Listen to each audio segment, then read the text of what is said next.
एक तो चीज़ मैं आपको कहना चाहता हूँ, जब से ये मामला उठा है सारा, मैंने किसी भी पोर्टल पे इसके ऊपर बात नहीं की, बिल्कुल। ठीक है। वो मैं बात इसलिए नहीं की क्योंकि मेरे पास कागजात नहीं थे, मेरे पास तथ्य नहीं थे, और आपको मालूम है मैं कभी भी गैर जिम्मेदारी से कोई काम नहीं करता हूँ, ठीक है। जब मैंने इस तमाम इशू को एग्जामिन किया, तमाम कागजात को देखा, इन तमाम दस्तावेज़ात को देखने के बाद मुझे ऐसा महसूस हुआ कि हमारे समाज में, देखिए, एनवायरनमेंट फ्रेंडली कौन नहीं है, मुझे बताइए। जिस तरह विक्रम जी ने कहा, हर एक आदमी को लंग्स चाहिए, जिसे कहते हैं। सबसे बड़ी बात यह है कि बड़ी खूबसूरती से इन्होंने अभी प्रेस कॉन्फ्रेंस में एक बात बताई थी कि जो फेलिंग ऑफ ट्रीज है ना, वो एक ऑफेंस है, ठीक है। दरख्त को गिराना वो बाकायदा जुर्म है, ठीक है। लेकिन अब क्वेश्चन ये है कि जो रायका में होने जा रहा है, क्या गैर कानूनी तरीके से दरख्त गिराए जाएंगे? ठीक है।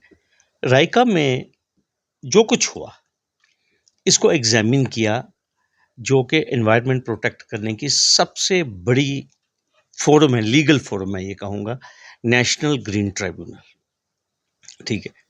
आप देखिए, जब ये सारा इंडेंट जो हाई कोर्ट का था, जब इसको पूरे को क्वेश्चन किया गया, इस पूरे प्रोजेक्ट को क्वेश्चन किया गया नेशनल ग्रीन ट्राइब्यूनल में, तो उन्होंने principal chief conservator of forest जो हैं जम्मू कश्मीर के, उनसे एक रिपोर्ट तलब की कि भाई ये जो इल्ज़ामात, ये जो एलिगेशन लगाए जा रहे हैं कि इतने हज़ारों की तादाद में पेड़ काटे जाएंगे, इसके मतलब आपको क्या कहना है, और क्या whether the procedure established under law has been bypassed in this case और नॉट। तो अल्टीमेटली पीसीसीएफ साहब ने एक डिटेल्ड रिपोर्ट वहाँ पे सेंड की। वो पूरी डिटेल्ड रिपोर्ट जो थी, उसको एनजीटी ने एग्जामिन किया।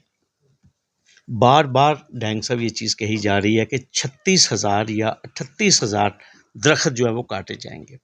मैं सिर्फ 2 लाइनें पढ़ना चाहता हूँ, जो कि बहुत ही इम्पॉर्टेंट हैं, जो कि पीसीसीएफ साहब ने एनजीटी में जो अपना रिस्पॉन्स सबमिट किया है, वो पढ़ी जाए।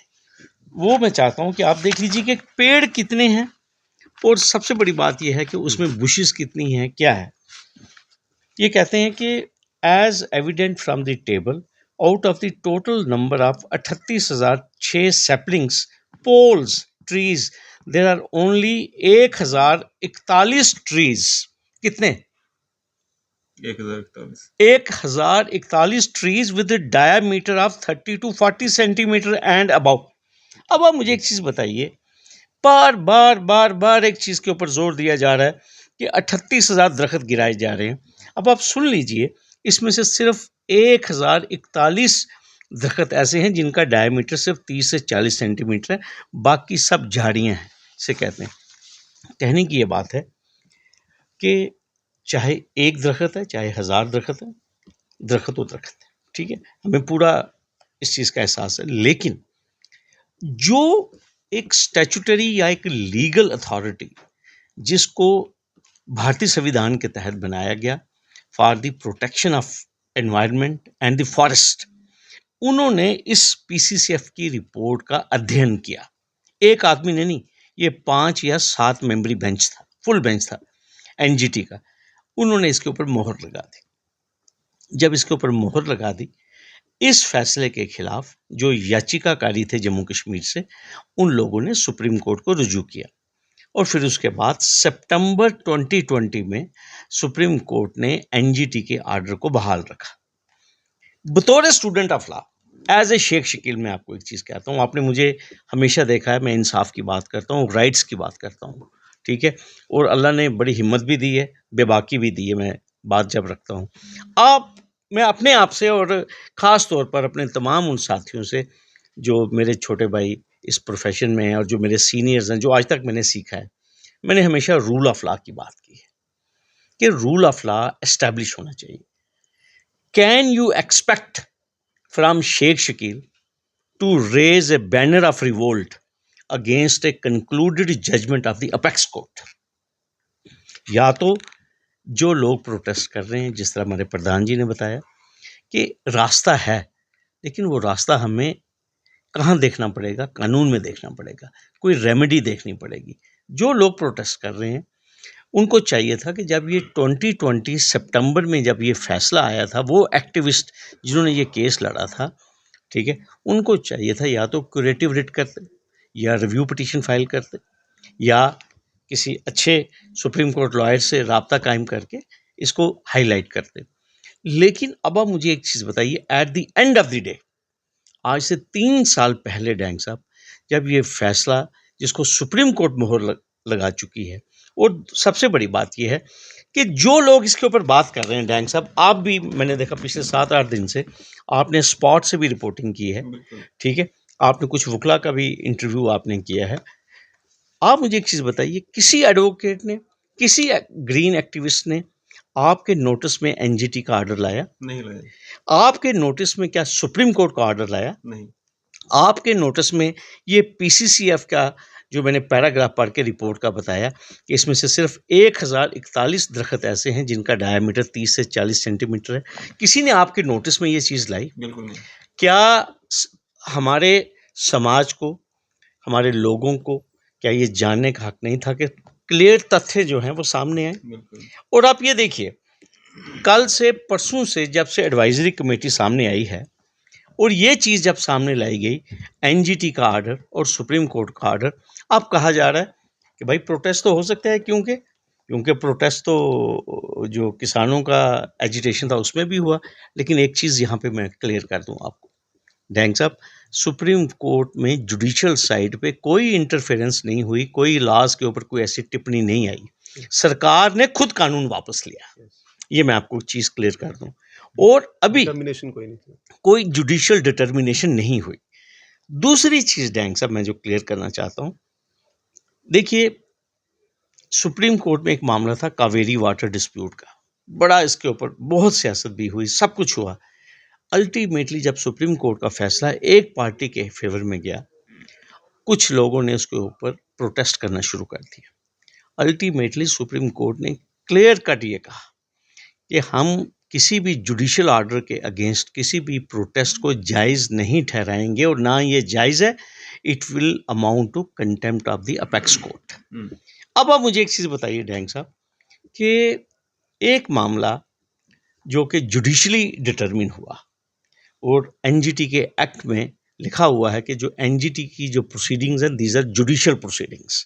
अब आप मुझे एक चीज़ बताइए, जो एक मामला जुडिशियल साइड पे जिसका फैसला हो चुका है, तो क्या उसके ऊपर प्रोटेस्ट करना, उसके ऊपर किस किस्म की टिप्पणी करनी, वो कितनी जायज़ है, इसके ऊपर डिटेल में बात हो चुकी है। और हमारे सबसे खूबसूरती क्या है कि हमारी बात बड़ी वाइब्रेंट है, ठीक है, लेकिन वही बात आ गई, बात रखने का तो हक सबको है, लेकिन हमारी बात जो है वो कॉन्स्टिट्यूशनल प्रिंसिपल्स के अंडर है या नहीं है।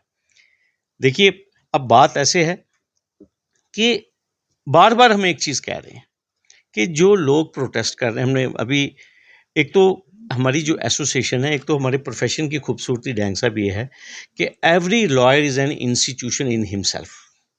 हम उस चीज़ की रिस्पेक्ट करते हैं। ये हमारे भाई हैं जो आवाज़ भी उठा रहे हैं, ठीक है, अच्छी बात है, लेकिन हमारा दायित्व बनता था जिसके लिए आज हमने आपको मदऊ किया है, वो इसलिए किया है कि एक ये भी पहलू है इस बात का, और वो पहलू जिस पहलू को समाज तक नहीं पहुंचाया गया, जो लोग बात कर रहे हैं, क्या उन लोगों का दायित्व नहीं बनता था कि वो समाज को और बार के मेंबर्स को अवगत कराएं कि ये एक इम्पॉर्टेंट जुडिशियल पहलू था इस सारे इशू का। तो यही एक हमारा मामला है। हम आज यही चीज़ कह रहे हैं कि देखिए, एक मामला जो कंक्लूड हुआ, एक प्रोजेक्ट जिसको सुप्रीम कोर्ट की मोहर लगी है, अब बड़ी खूबसूरती से हमारे सदर साहब ने बताया, आज इनकी एक बड़ी हेल्दी इंटरेक्शन जो ऑनरेबल चीफ जस्टिस और उनके जो कंपेनियन जजेस हैं उनके साथ हुई है। इंशाल्लाह हम पूरी उम्मीद है कि जो हमारी डिस्ट्रिक्ट कोर्ट कम्प्लेक्स का जो मामला है, मुझे पूरी उम्मीद है फेवरेबल कंसिडरेशन की, और शायद डिस्ट्रिक्ट कोर्ट कम्प्लेक्स भी बिल्कुल क्लोज विसिनिटी में ही इंशाल्लाह होगा। विक्रम सर, क्या एक छोटा सा एक मैसेज देना चाहेंगे आप? देखिए, एक नहीं दो मैसेज अगर आप परमिट करें। बिल्कुल। पहला तो ये कि इंफ्रास्ट्रक्चरल डेवलपमेंट आज रिक्वायरमेंट है। देखिए, हम आए दिन सुनते हैं, एक एसोसिएशन के लोग प्रोटेस्ट कर रहे हैं, हमको ये नहीं मिल रहा। दूसरी एसोसिएशन के लोग प्रोटेस्ट करते हैं, जनाब हमारे यहाँ पानी नहीं, बिजली नहीं आ रही है। कहीं कहते हैं जनाब हमको रहने को शेल्टर प्रॉपर नहीं है, हॉस्पिटल में कुछ प्रॉब्लम, सो मेनी थिंग्स। एक democratic setup with so much of population, there will be increase number of demands also. दूसरी तरफ इंफ्रास्ट्रक्चर ग्रो कर रहा है, उसमें भी ऑब्जेक्शन आ रही है। So this is a self-contradiction. And I tell you, I was asking myself and I was trying to explore also. I have yet to come across a situation where any organization, any entity would object to infrastructure pertaining to itself. मतलब ये ऐसे कहना है कि hospital यहां बना है GMC, ठीक है, एम्स वहां नहीं बनना चाहिए। अगर यहां आपके पास है जीएमसी, देखिए आपका भी यही सवाल था, और वो सवाल भी पब्लिक में ही जनरेट हो रहा है और बड़ा बड़ा जोर शोर से बोला जा रहा कि हाई कोर्ट को क्या जरूरत पड़ी है जी वहां जाने की, हाई कोर्ट के पास यहां जगह पड़ी है।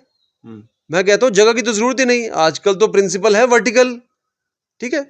तो जीएमसी जब यहां है तो हमको एम्स के लिए विजयपुर जाने की क्या जरूरत पड़ गई? एसएमजीएस था, हमको जीएमसी की जरूरत क्यों पड़ गई? बिल्कुल। So infrastructure growth can never be obstructed. It should not be. We don't see any logic. मतलब हम भाई जब बैठ के आपस में कहीं बात करें, मेरे को नहीं लगता हम वकील हैं और हमको अगर फीस भी मिले तो हम इस चीज को जस्टिफाई कर पाए कि नहीं जी हम इंफ्रास्ट्रक्चर ग्रोथ नहीं होने देंगे। शुक्र मनाओ कि इंफ्रास्ट्रक्चर ग्रोथ हो रही है। Government and the authorities are alive to your requirements in principle. उसके बावजूद हम कह रहे हैं हमको नहीं चाहिए। सो पहला तो मैसेज ये है to all my friends in, देखिए हम लोग सोशली भी कनेक्टेड रहते हैं, all my friends across board, जहां नहीं हो रहा ना इंफ्रास्ट्रक्चर वहां प्रोटेस्ट करो, जहां हो रहा है, जहां गवर्नमेंट खुद विलिंग है वहां उसको इनकरेज करो ताकि आप उसकी आड़ में और भी इंफ्रास्ट्रक्चर ग्रोथ करवा पाओ। सर आपने ये किया, हमको ये भी चाहिए। That is the art of persuasion. एक मैसेज तो ये जी, और चूंकि ये हमारी बेहतरी के लिए है, खुदा का वास्ता है हमको एक अच्छा state of the art high court premises, एक डिस्ट्रिक्ट कोर्ट प्रेमिसेस, एक कॉम्प्रिहेंसिव स्ट्रक्चर जहां पर रजिस्ट्रेशन वाला ब्लॉक भी हो। आप जानते हैं सेंट्रल एडमिनिस्ट्रेटिव ट्राइब्यूनल हमारे यहाँ कॉन्स्टिट्यूट हुआ रीऑर्गेनाइजेशन के बाद। सो सारे सर्विस मैटर्स जो हमारे यूटी के थे वो सब शिफ्ट हो गए from high court to the CAT. CAT assumes the jurisdiction. 30-40 हज़ार के करीब रफ फिगर जो हमको बताई गई केसेस शिफ्ट हुए। मेरी आपसे रिक्वेस्ट है, जो लोग इंफ्रास्ट्रक्चरल डेवलपमेंट को ऑब्स्ट्रक्ट कर रहे हैं हमारे ही भाई हैं, बट जैसा शकील साहब ने कहा, in absence of data and the figures at times we get swayed by the sentiments also.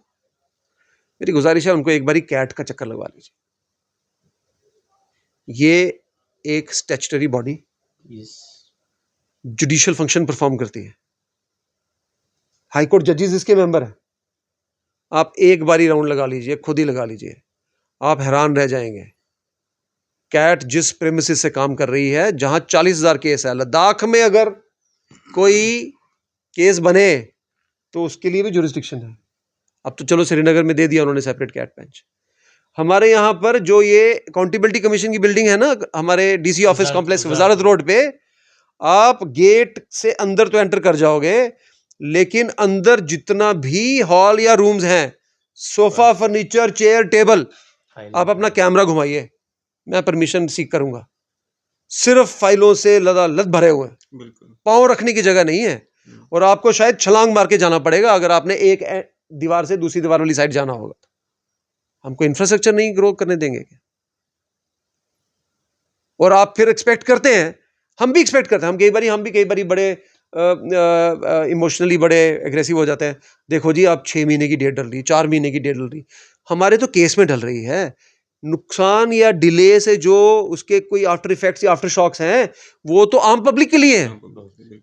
और हर केस में हमको सुनने को मिलता है कि सर ये तो डेट तो इन्होंने सर सितंबर की डाली। मेरे भाई बताओ, उनको हो सकता है सितंबर में फाइल भी ढूंढनी पड़े, इस फर्श पे वो फाइल कहां पड़ी है। सो जुडिशियल इंफ्रास्ट्रक्चर को ऑब्स्ट्रक्ट करना, I never see any justification to this. Yes, there can be concerns which have to be addressed. Now how it has to be addressed, Shakeel साहब ने भी बताया, हमने भी आपको रिक्वेस्ट की कि एक बारी ये ऑर्डर्स और ये फैक्ट फाइंडिंग रिपोर्ट पढ़ लीजिए. इसमें ये भी देख लीजिए कौन से 38,000 दरख्त. देखिए क्या कॉन्सेप्ट आता है दिमाग में. 38,000 दरख्त का मतलब है एरिजोना का फॉरेस्ट. कहा यह जा रहा है, इसको डिस्प्यूट करिए, इसको डिस्प्यूट करिए. यस, अगर इसको डिस्प्यूट कर लें तो हम इसकी रिव्यू भी सीख कर सकते हैं कि ये तो भाई गलत फैक्ट फाइंडिंग फाइल की गई थी वहां फैक्ट रिपोर्ट. ये एनओसी आपको कोर्ट को मिसलीड करके ली गई. We will participate in it as students of law. We will never allow any mischief to be played with the courts. But अगर ये गलत नहीं है तो फिर जो तर्क है शायद उसमें कोई कंफ्यूजन है. दो चीजें तो एक साथ चलेंगी नहीं. बिल्कुल. सो अगर जैसा शकील साहब ने पढ़ के बताया आपको, इसको फॉल्सिफाई करवा दीजिए. देखिए ये ना शकील साहब ने बनाई ना मैंने बनाई. हमने तो ये डेटा निकलवाया जो फाइल किया है, साइंड है, जो एनजीटी ने भी देखा. एनजीटी भी इसी से मुतासिर हुई है. इसको फॉल्सिफाई करिए कि सर ये नहीं, गलत रिपोर्ट फाइल. बट जब तक ये है, ये मेरे लिए भी वैसी है, ये आपके लिए भी वैसी है. बिल्कुल. जब तक एनजीटी का ऑर्डर रिव्यू नहीं हो जाता, वो ऑर्डर मेरे लिए भी बाइंडिंग है, डैंग साहब आपके लिए भी बाइंडिंग है. बिल्कुल है. हम इमोशनली जितने मर्जी अंदर से सरचार्ज हो, but as citizen of law, जैसा शकील साहब ने कहा, when rule of law is the ultimate rule to prevail in the society. हमारे यहाँ जितना भी सिस्टम सेटअप जो चल रहा है ना, इसकी backbone is rule of law. जरा भी डिविएंस कहीं होती है, we rush to the courts. Sir tell them to act in accordance with law. अब इसमें जब फाइंडिंग हो गई this has been done in accordance with law, अब हम लॉयर्स को इंटरव्यू करते वक्त क्या एक्सपेक्ट कर रहे हो? आज हम क्या कहें? लीव दी सेंटिमेंट्स साइड. आप हमारे से क्या एक्सपेक्ट करते हो? क्या कहें कि जी ये ऑर्डर गलत है? Can you expect that question to be put to us? I was even feeling amazed at times कि अगर इन जो डिबेट्स में जो पार्ट ले रहे हैं, अगर इनके पास ये ऑर्डर की कॉपी हो, for that matter even journalist, हमारे जो फ्रेंड, जो हमारे दोस्त हैं, इनके पास अगर वाकई ये डेटा इनके पास पहुंचा होता आज तक, तो क्या ये क्वेश्चंस जो पुट किए गए कि ये जंगल नहीं कटने चाहिए, क्या ये क्वेश्चंस फ्रेम भी किए जा सकते थे? ये नहीं किए जा सकते थे. क्वेश्चन फिर एक ही बनता था कि आपने क्या इस ऑर्डर को क्वेश्चन किया? सुप्रीम कोर्ट के ऑर्डर के आगे कोई क्यूरेटिव या रिव्यू फाइल की? सुप्रीम कोर्ट को कहीं आपने किसी फॉर्मल रिटन एप्लीकेशन से रिक्वेस्ट की, सर इसकी नजरसानी की जाए दोबारा से? जब नहीं की है तो दिस हैज अज्यूम्ड फाइनलिटी. अब इसमें तो कोई लॉ या कोई डिबेट की जरूरत नहीं है कि जब एक order by a competent court, be it मुंसिफ, I am not, we don't want to scare by taking the name of apex court. Court is court on the original side, on the appellate side. I say even an order passed by a tehsildar on quasi judicial side, by divisional commissioner on quasi judicial revenue side, unless you question it in the next forum, does it not assume finality? It is binding. कौन सा citizen ऐसा जो ये कहेगा सड़क पे उतर के कि सर डिवकॉम करता रहे ऑर्डर पास, मैं तो सड़क पे नारा लगाऊंगा? शकील साहब अपने किसी मोक्कल को नीचे एक रिलीफ देने में कामयाब ना हो, जज साहब नहीं मानते बात, तो शकील साहब ये कहेंगे कि चल यार आगे अपील फाइल करते हैं, देखते हैं आगे रिक्वेस्ट करेंगे कि नीचे वाला फैसला हमारे हिसाब से सही नहीं है, इस बिना पे आप इसकी नजरसानी करिए. ये तो नहीं आप एक्सपेक्ट करोगे कि शकील साहब अगर आप ही इनके क्लाइंट हों तो कहें डैंग साहब आओ ऑर्डर खिलाफ हो गया, चलो सड़क पे चलते हैं, वहां जाके नारा लगाएंगे. सो मेरी एक गुजारिश, आपने कहा एक कोई आप छोटा मैसेज तो बड़ा हो गया, होना भी चाहिए. मैं आपको बता रहा हूं क्यों होना चाहिए. Because we respect the public sentiments, but everything comes with a rider and we must know the rider. Freedom of speech and expression is a fundamental right, but then Dang साहब आप तो जर्नलिस्ट, आपको पता speech and expression also has some riders, and the biggest rider is you can't question the judgment on roads. You can't protest against an order on roads. इसके आगे full stop है. मैं आपको फिर रिएटरेट कर रहा हूं, we are not against anybody's sentiments, बिल्कुल but sentiments must give way to the judicial orders. Otherwise, it will be a never-ending exercise. Never-ending exercise. फिर तो then we never say apex court. Then why apex court? Apex court is the Supreme Court. The word Supreme says it is final court. उसके बाद भी अगर आप protest वाला कोई पहलू खुला रखना चाहते हैं तो then it will be, as he said, not be aiding the rule of law. चलें, शुक्रिया हमारे से बातचीत करने के लिए। Thank you, ढंग सर। तो ये थे हमारे साथ high court bar association president advocate Vikram Sharma ji, advocate Sheikh Shakeel ji. आपकी इस सब पे क्या राय है? अभी अपनी राय जो है ज़रूर साझा कीजिएगा। इसी तरह की मजीद अपडेट्स के लिए आप देखते रहे न्यूज़ 7 इंडिया। मैं अरफाज अहमद, कैमरामैन शाहनवाज के साथ।